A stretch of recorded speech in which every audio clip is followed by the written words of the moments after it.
Hello and welcome to this week's edition of the Unorthodox Vegan. My name is Sean Gold. Today, episode 23, we're going to make vegan jerky. If you're a fan of beef jerky, like I used to be, then you're going to love this. You can create whatever flavors you like. We're going to do a very traditional flavor for beef jerky, and we're going to have some fun with that. This is something that I've made a few times now. My wife loves it. I talked about it last week very briefly in last week's edition, and it's something I want to make today for you so you can get an opportunity to make it for yourself. You should have most of these ingredients at home except a couple of things, so I'll be explaining what you do for that. We're going to be using some ginger, some fresh ginger. I've taken this out, peeled it already, and I'll be grinding it up. I'm going to have some fresh garlic. I only require usually about five cloves of garlic, but I had some leftover pieces. I sat there and said, might as well use them. Can't go wrong on garlic, really. And ginger, it's about an inch of ginger. I had a few pieces that I just cleaned up, and that's what I got for that. The wheat gluten. Wheat gluten is not something you can typically find in your grocery stores. So I went to our bulk barn, which is our bulk wholesalers, that you can buy whatever you want in bulk, mostly whatever they want. And they carried the wheat gluten, and I have got a hefty amount of wheat gluten, which is more than enough. We'll get into the details on that later. We're going to be using some liquid smoke. I like liquid smoke, and if you like that smoky flavor of beef jerky, you're going to want to add that. We have some sesame oil. We have some ginger, which we'll be using a little bit later. This is dried ginger, ground ginger. Canadian maple syrup. I guess if you live in the States, you can get stuff from Vermont, but the Canadian one is better. We have soy sauce, and we have some rice vinegar, and of course, black pepper. You can't go wrong with black pepper, and this is where we're using this mostly is at the end stage, just before we put it in the oven to let it set up. But we want to put nice fresh ground black pepper on top, and it'll give it that nice spicy taste, and that little bit of heat, and you're going to love that. And based on how much you like that taste, that flavor, will determine how much you want to put on that. All right, let's get down to making this and get into the details. Back in a moment. Okay, I have measured out the amount of wheat gluten I needed, which is 2¼ cups. I've also chopped up the garlic and the ginger, and I'm now going to be processing this. So it's in a little food processor, just a little blender here, to make sure that I get it as fine as possible. I'll be putting that in along with a cup of water.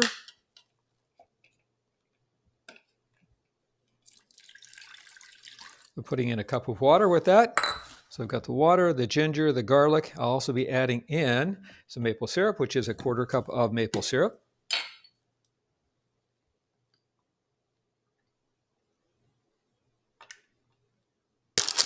And 1/4 cup of soy sauce.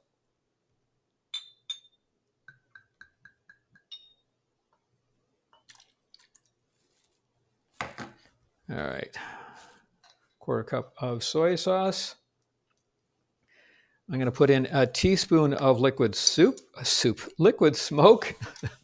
Sorry about that. A teaspoon of liquid smoke. Let's see what other goodies go in here. Got the garlic. Got 2 tablespoons of rice vinegar. Let's get the rice vinegar in there.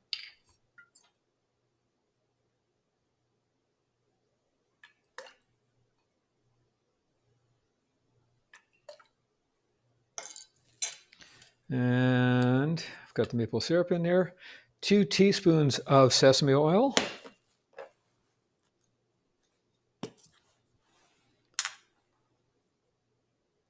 This is supposed to be a toasted sesame oil, which I believe it is. Sesame seed oil. And we've got the ginger in there, which has already been finely zested. So we're going to do that. Put this together.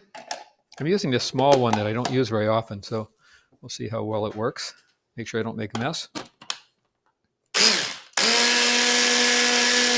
Now the idea is to make this really smooth, because this is it's the only processing that's going to happen. We're going to mix it in with the gluten, and then it's going to go into making it into a dough, and we're going to roll it out. So we wanted to get it as smooth as possible.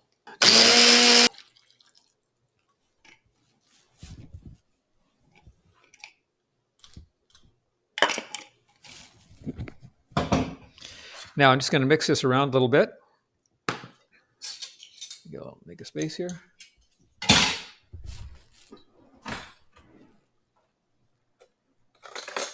Just going to mix around with a spoon.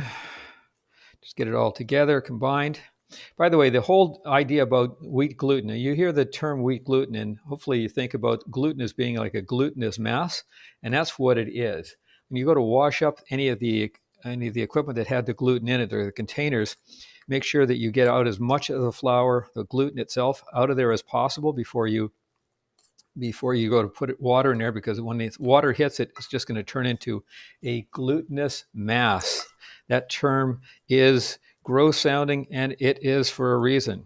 It is really a sticky, gooey mess. Let's just get this thing out of here. That's when it's just a little bit of water with the flour. Once you got with the gluten itself, once you've got it mixed in like a dough, it's not bad to work with. Just get this stuff out of the way here. I'm going to put this out onto this counter here. I know that there's still lots of flour that hasn't been mixed in, but I'm going to be mixing it in just like a dough, which is what we're going to be doing. That's what we're making, is a dough, and we're going to make a loaf, and that loaf we're going to use to make our jerky. Two things to note, or one extra thing to note, is that when we finish making the dough, I'm going to slice it up into usable sizes, not bite-sized pieces, but usable sizes to work with.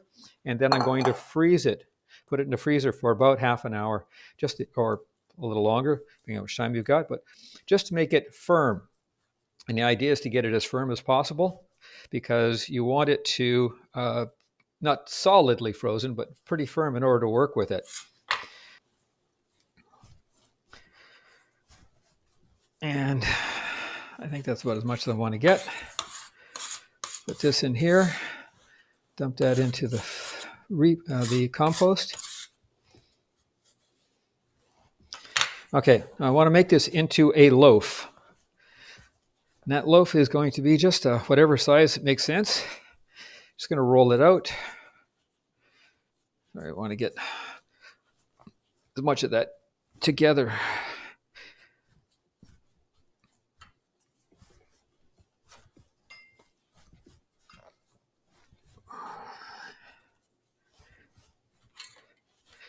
Okay, so I have a loaf there, kind of like a loaf shaped.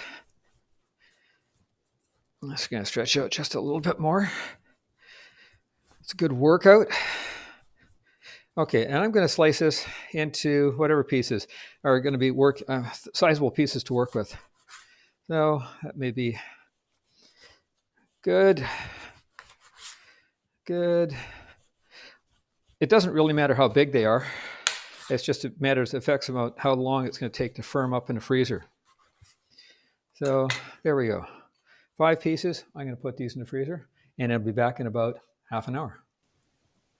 And while we're waiting for that glutinous mass, the seitan itself, to firm up in the freezer, I thought we'd make the sauce that we're going to be used for dipping the jerky into before it goes into the oven. And I got my baking trays out here. I have 2 of these ready. I've just taken a regular cookie sheet with a silicone liner in it and put in a cooling rack on top of that. I'm going to put the seitan on top of that. Now, if you put the seitan directly onto the cookie tray, you're going to have to turn it halfway in between. But if you put it onto a cooling rack like that, and then what ends up happening is that you catch the drippings below, but you also end up having it cooked on both sides. You don't have to turn it, which is really nice, and it saves a lot of time.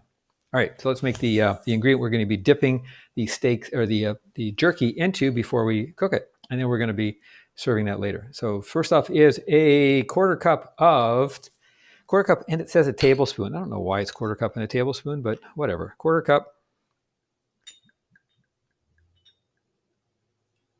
of soy sauce and tablespoon.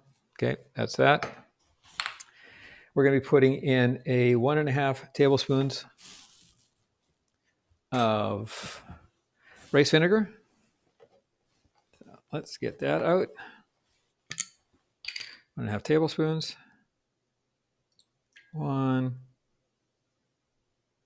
Oops, what the heck? It doesn't have to be exact, by the way. 1.5 tablespoons of that. We're going to put in 1.5 tablespoons of maple syrup. Let's get that in there.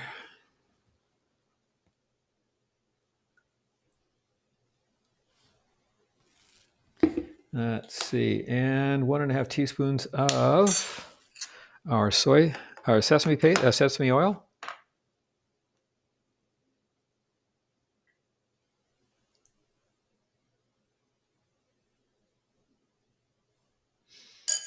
And let's see what's last. Oh, some ground ginger. And it's going to be putting in about a teaspoon of ground ginger. See if I can do that. I tried this with fresh ginger when I didn't have any ground ginger around. I'd run out. And it was okay. I think the ground ginger, though, gives you just better distribution for that. And then we're going to be putting in some black pepper. Now, the black pepper is you can put in as much as you want at this stage. It is going to go on top of the jerky before we cook it, but I'm going to also, to make sure I've got a little bit of extra, because I really think that it's important to have that extra black pepper, I'm going to be grinding some black pepper, fresh ground black pepper on top of the seitan strips, which is the pre-jerky strips, before they go into the oven, just to make sure I've got a nice, good coating on that. And that's what I'll be doing. So this is all we have to do as far as the preparation goes to get this ready. And what I'll be doing is, once I've cut up the seitan into the size of strips that I want for the jerky, what I'll be doing is just dipping them in there, putting them on the tray, putting it in the oven. The oven's going to be set at 250 degrees Fahrenheit, and we're going to have it in there for an hour and 45 minutes. That's an hour and 45 minutes at 250 degrees. This is important. I got to tell you a story. I used an air fryer that I've recently bought to replace an old dead toaster oven, and it has an air fryer option, plus it has a bake. And I thought, well, okay, just put it in the bake in there. Put one tray in there for 2 hours, roughly, and one in the oven for 2 hours. An hour 45 minutes to 2 hours maximum. Well, I didn't recognize that the toaster oven, when it's is a convection oven, so it actually got the fan going, and that 2 hours, it was the jerky came out brittle, like it would almost like a hardtack. You could almost break your teeth on it. It was really hard, way too long. 2 hours with the convection oven was way too long.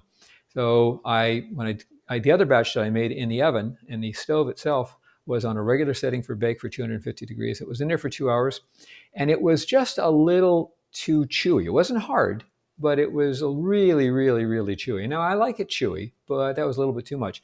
Plus, over time, after you take it off and it cools down, it will actually get a little bit chewier. So an hour and 45 minutes at 250 degrees in the oven, not convection oven, not an air fryer. That's the amount of time it's going to take, and that is perfect. So once the seitan firms up a little bit, I'll have it out here. We'll be slicing it up, putting it into the right size pieces, putting them on the cookie tray or on the trays, and then in the oven at 250 degrees for an hour and 45 minutes. Back in a bit. Well, it's now time to slice up the seitan into the jerky size pieces, so let's get at it. I've taken 2 pieces out of the freezer. I'm going to be alternating which pieces I use as I bring them out. I want to keep them in the freezer while I'm doing the first part, and then I'll bring out more and keep doing it. You don't have to watch all that, but I'll just letting you know what's going on, why I've only got 2 pieces out here. So I'm going to take these, and they're a little bit firmer, which is good. Now, my wife likes these smaller pieces. Now, that doesn't mean that she wants them really small, but she wants them little, not too long. So I'm going on a narrower side here. And slicing these things as thin as possible is a good thing, because these things are going to get really chewy. And so having them thin, just like a beef jerky, think of it as beef jerky, and that you don't want the beef jerky too thick. So we're going to slice them up fairly thin. And whatever knife that you've got that can do that is good. Just keep them, they're going to stick to each other so a little bit. So just separate them out a little bit. And I'm going to slice those up. And once I've sliced these guys all up, I'm going to dip them in the sauce and then put them on the tray. And then they're going to go in the oven once I've got all of it ready. So I'm going to do that a little bit at a time here. So you can see these things are not too big. Not the long ones. You could do nice long ones if you really wanted to. Do a really long one like you have in beef jerky. You get those beef jerky strips that are like 10 inches long. But frankly, The amount you're going to get in one of these things is a good size snack. They're chewy. You can, having a couple of these things, but just bear in mind that they're going to be a really good snack in and of themselves. Now let's get these things sliced up. And I'm so glad that these are nice and firm. It makes it so much easier to slice. Okay, so we got our tray here. Or got our dip. Just going to mix it around a little bit. Get these things out here and put them on the tray. That's it. That's all we're going to be doing until we get ready. Just before we put them in the oven, I'm going to sprinkle, or I'm going to grind some fresh black pepper on top of it. Let's just get these things out there, and I'll be back in a bit. Well, as you can see, I used up almost all of the liquid the marinade liquid to put on there, and I've covered up all of these pieces. They've all been dipped in that marinade. I'm now going to put on some black pepper because I told you I like black pepper, and I love what that does to the jerky. I just love that flavor. And the oven just went off. The alarm went off saying that the oven is up to temperature. I set it at 250 degrees. I'm going to put it on a time bake for 1 hour and 45 minutes. I might let it sit in there for about 5 minutes afterwards, but I don't want it to sit in there too long because I know what that will do. It'll get it extra chewy. And while I like it extra chewy, not everybody does. I'm happy I can get the pepper on there, and everyone loves the pepper. So these are going to go in the oven right now. You can do that with the microphone on.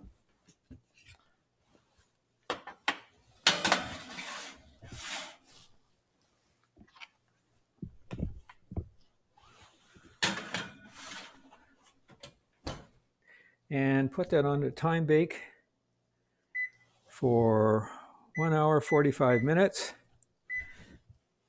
And we're good to go. We'll be back in about 1 hour and 45 minutes. See how it goes. Take care. Bye for now. And now for the big reveal. Let's take it out of the oven, see how it's doing.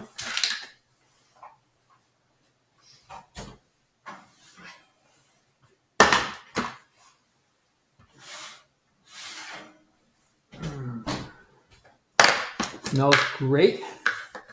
Let's get you a good view down here about how it looks like. So that's what it's looking like. I am going to dump them off of this tray. All right. Now these, well, as I said, these are still kind of flexible, but they're going to get much harder. They'll get much firmer once they have cooled down. And I don't want to get them too firm. They're just a little too chewy. I'm just going to see how this is going to go. This is the first time I've done it for under 2 hours. I cooked them for 1 hour and 45 minutes. Let them sit in there for an extra couple of minutes as they were just to cool down a little bit. And we're just going to get these off of here as well. The big thing here now is to separate them because they're going to stick to each other a little bit. Some of them will be sticking. I just want to separate them out. And then we'll do a taste test and let them cool down to room temperature and put them away in a nice little container that I have them in, that my wife can then get access to whenever she has a craving for them, or my grandkids can whenever they have a craving for them. So here's just a little piece. Little piece came off this one. Let me do a little taste test.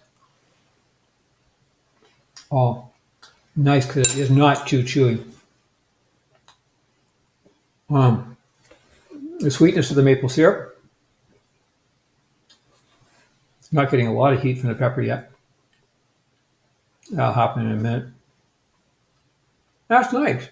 That turned out really good. Okay, as I said, these are going to get chewier. Oh, and now I got the black pepper coming through. So I'm just going to separate these out. Well, that's it for this week's episode of The Unorthodox Vegan. As always, you can always reach me on my email address, which is vrcompanions@gmail.com.